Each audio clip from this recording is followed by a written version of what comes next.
Hi viewers, నేను మీ doctor Kola. మరి diploma in elementary education first year complete చేసి మరి 15th రోజు సెకండ్ ఇయర్ ఎంటర్ అవుతున్న ప్రతి ఒక్క విద్యార్థి కూడా అభినందనలు. ముఖ్యంగా మీరందరూ కూడా మరి మేలో జరిగిన ఎగ్జామ్స్ చాలా చక్కగా రాసి ఉన్నారు. అదేవిధంగా ఫస్ట్ ఇయర్ సంబంధించి ఎఫ్ఎల్టీపీ ఒకటి మిగిలిపోయింది. మరి సెకండ్ ఇయర్కి వచ్చినప్పుడు మరి ఫస్ట్ ఇయర్లో మేము జరిగిన సబ్జెక్ట్స్ ఏదైనా లింకప్ ఉంటుందా, మరి సెకండ్ ఇయర్లో ఏం సబ్జెక్ట్స్ ఉన్నాయన్నది కూడా మనకు చాలా ఇంపార్టెంట్. అయితే చాలామంది మిత్రులు ట్రైనీస్ మెసేజ్ పెడుతున్నారు, సార్ సెకండ్ ఇయర్లో సబ్జెక్ట్స్ ఏముంటాయి, రికార్డ్స్ ఏముంటాయి. ఓకే, ఈరోజు మనము సెకండ్ ఇయర్లో సబ్జెక్ట్స్ ఏముంటాయి అనే విషయాన్ని మాట్లాడదాం. యథావిధిగా మనం అన్నట్టు 10 పేపర్స్ ఉంటాయి. ఆ 10 పేపర్స్లో 6 పేపర్స్ ఎక్స్టర్నల్ ఎగ్జామినేషన్. ఏ విధంగా మొన్న మీరు మేలో లాస్ట్ వీక్లో ఎగ్జామ్ రాశారో ఆ విధంగా 6 పేపర్స్ కూడా ఎగ్జామ్ ఉంటాయి.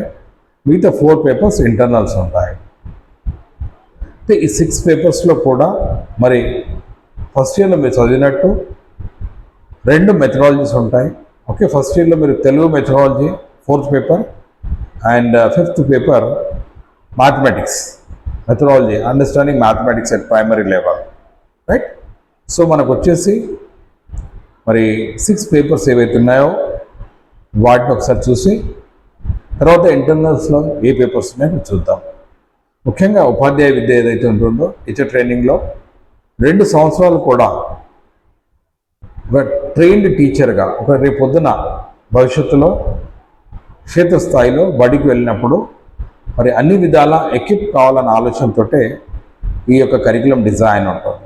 మనం చూసినట్టయితే సెకండ్ ఇయర్లో ఫస్ట్ పేపర్ వచ్చేసి వర్తమాన భారతదేశంలో విద్య, లేదా దీన్ని మనం ఎడ్యుకేషన్ ఇన్ కాంటెంపరీ ఇండియా అంటే భారతదేశంలో విద్యా విధానం ఏముంది, ఎలా ఎవాల్వ్ అయింది అంటే స్టార్టింగ్ నుంచి మనం తీసుకున్నట్టయితే వేదకాలం నుంచి భారతదేశంలో విద్య ఉంది. తర్వాత వేదకాలం తర్వాత బుద్ధిస్ట్ పీరియడ్ కావచ్చు, బుద్ధిస్ట్ పీరియడ్ తర్వాత ఇస్లామిక్ పీరియడ్ కావచ్చు, తర్వాత బ్రిటిష్ వాళ్ళు వచ్చినాక తర్వాత భారతదేశంలో ఇండిపెండెన్స్ వచ్చిన తర్వాత ఈ క్రమ పద్ధతిలో ఇవన్నీ కూడా అంటే ఒక పద్ధతిగా మనం చదువుతాం. వర్తమాన భారతదేశం విద్య అంటే అప్పుడు ఏముంది, మళ్ళీ ఏం కమిటీస్ ఉన్నాయి, ఎన్ఈపి 2020 కావచ్చు, ఎన్ఈపి 1986 కావచ్చు, సంబంధించిన అన్ని అంశాలు కూడా మన యొక్క ఈ పేపర్లో చూస్తాం. ఫస్ట్ పేపర్ వచ్చేసి వర్తమాన భారతదేశం విద్య లేదా ఎడ్యుకేషన్ ఇన్ కాంటెంపరీ. సెకండ్ వచ్చేసి integrating gender as well as inclusive education. ముఖ్యంగా ఈ పేపర్లో రెండో పేపర్లో వచ్చేసి ఏదైతే జెండర్ బయాస్ అంటే జెండర్ సంబంధించి సెన్సిటివిటీ గురించి, మగ ఆడ విషయాల్లో ఎక్కడైతే తేడాలు ఉంటాయో వాటికి సంబంధించి జెండర్ సెన్సిటివిటీ అంటే మహిళల లేదా హక్కుల గురించి, అంటే ఫెమినిస్టిక్ యాటిట్యూడ్ అని కాదు, బయాస్ కాకుండా ఆ సబ్జెక్ట్ ఒకటి.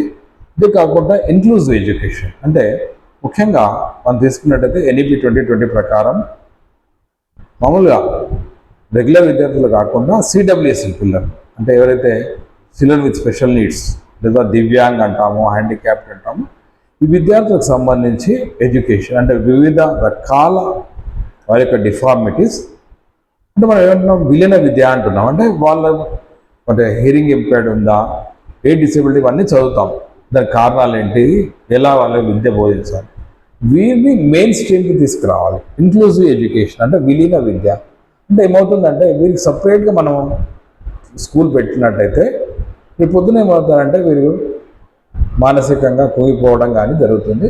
సో విలీన విద్య ఏం చేస్తుందంటే ఇంక్లూజివ్ ఎడ్యుకేషన్ ఏం చేస్తుందంటే సిడబ్ల్యూఎస్ చిల్డ్రన్ని మెయిన్ స్ట్రీమ్కి ఎలా తీసుకురావాలి. సెకండ్ పేపర్ వచ్చేసి integrating gender and inclusive education. Okay, so ఈ పేపర్ ద్వారా మనము జెండర్ సెన్సిటివ్ అవుతాం. అదేవిధంగా సిడబ్ల్యూఎస్ఎన్ చిల్డ్రన్ ఎవరైతే స్పెషల్ నీడ్స్ పిల్లలు ఉన్నారో వాళ్ళని మెయిన్ స్ట్రీమ్కి ఇలా తీసుకొస్తాం. రైట్. మూడోది వచ్చేసి టీచర్ ఎడ్యుకేషన్ సంబంధించి మనం తీసుకున్నట్టయితే లీడర్షిప్ అంటే టీచర్ ఎలా ఉండాలి, టీచర్ క్వాలిటీస్ ఎలా ఉండాలి, దానికి సంబంధించిన పేపర్ ఉంటుంది. ప్యూర్గా టీచర్ క్వాలిటీస్ కావచ్చు, టీచర్ ఎడ్యుకేషన్ సంబంధించి ఉంటుంది, లీడర్షిప్ క్వాలిటీస్, టీచర్ ఎలా ఉండాలి, టీచర్ ఎథిక్స్ ఏమి ఉండాలి, ఈ పేపర్లో ఉంది. సో 3 పేపర్లు కూడా జనరల్. ఓకే, సో ఇక్కడ ఎగ్జామినేషన్ పాయింట్ ఆఫ్ వ్యూ కానీ రేపొద్దున అవగాహన చేసుకోవడానికి మనకేం పెద్ద ఇబ్బంది ఉండదు. ఫస్ట్ ఇయర్లో వచ్చేసి ఏవైతే ఫస్ట్ పేపర్ కానీ సెకండ్ పేపర్ కానీ కొద్దిగా మనము చాలా దాని మీద అవగాహన కలిగించుకుంటే, చైల్డ్ పెడగాలజీ అంటే బాల్య దశ వికాసము అభివృద్ధి ఏదైతే ఉందో అది, మరే విధంగా సొసైటీ ఎడ్యుకేషన్ కరికులం, ఈ 2 చదవాలంటే మీకు కొత్తగా వచ్చినప్పుడు చాలా ఇబ్బంది ఎదుర్కొన్నారు. కానీ ఈ 3 పేపర్లు ఏవైతున్నాయో సొసైటీ ఎడ్యుకేషన్ కరికులం లెక్క లేదా సిపిడి లెక్క కాకుండా వర్తమాన భారతదేశంలో విద్య, రెండోది వచ్చేసి integrating gender and inclusive education, మూడోది వచ్చేసి లీడర్షిప్ క్వాలిటీస్ ఆఫ్ టీచర్ ఏదైతే పేపర్ ఉందో అది, 3 కూడా జనరల్ పేపర్. 4వ పేపర్ వచ్చేసి ఆంగ్ల బోధన సంబంధించి నైపుణ్యాలు, ఇంగ్లీష్ మెథడాలజీ ఉంటుంది, understanding English at primary level. So ముఖ్యంగా క్షేత్రస్థాయిలో విద్యార్థులకు మరి ఆంగ్ల బోధన ఎలా చేయాలి అన్నది మనకి 4th మెథడాలజీ పేపర్లో ఉంటుంది. ఒకసారి గమనించాలి ఏంటంటే, ఎప్పుడైతే మనం తెలుగు మెథడాలజీ భాషకు సంబంధించి ఒక బోధన అభ్యసన అనుభవాలు లేదా బోధన పద్ధతి చదువుతామో అదేవిధంగా ఇది ఇక్కడ ఆంగ్లంలో ఉంటుంది.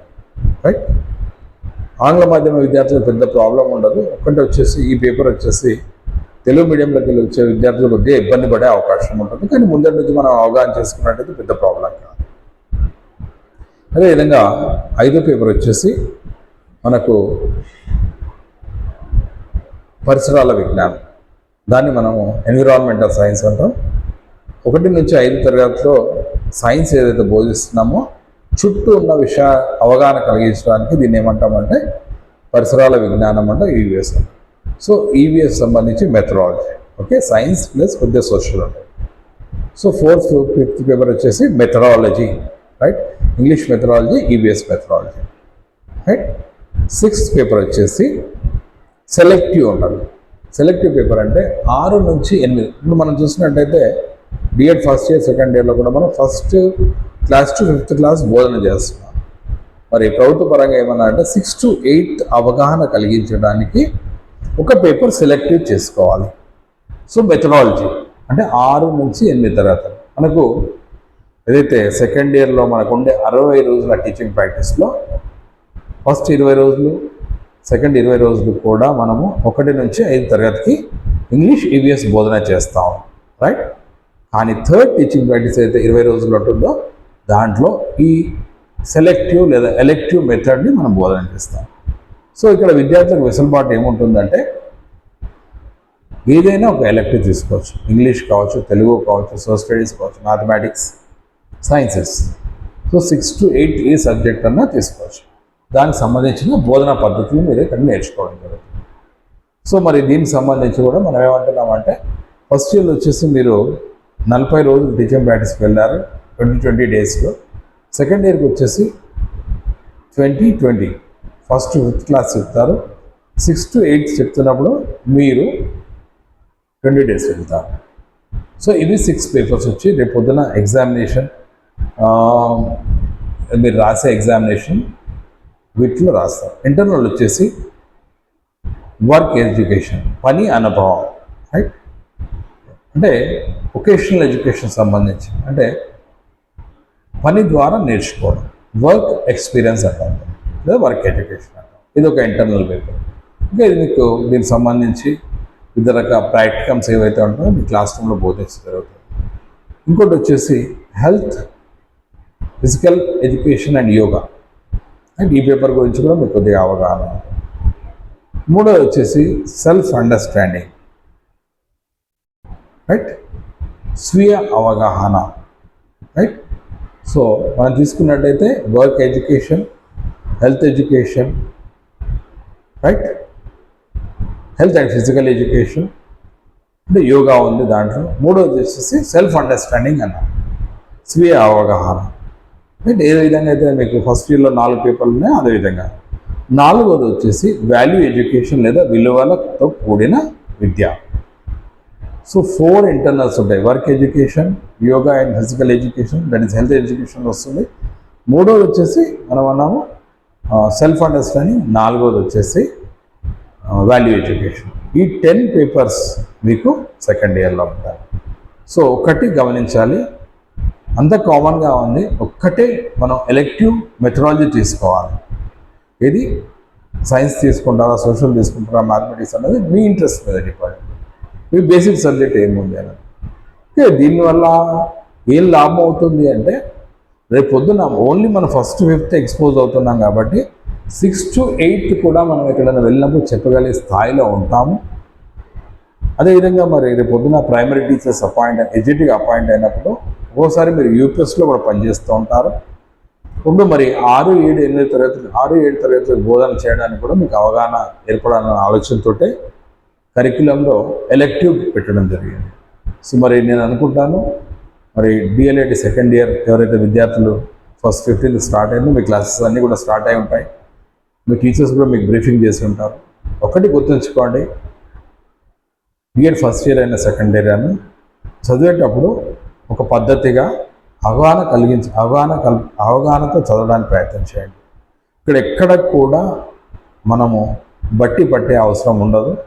ప్రతిదీ కూడా మనము వినడం, క్షేత్రస్థాయిలో ఇంప్లిమెంట్ చేసి చూడడం, వాటిని రేపు పొద్దున ఎగ్జామ్లో రాయడం. ఎందుకంటే మీ ఎగ్జామినేషన్లో 24 పేజెస్ బుక్లెట్ అవ్వండి,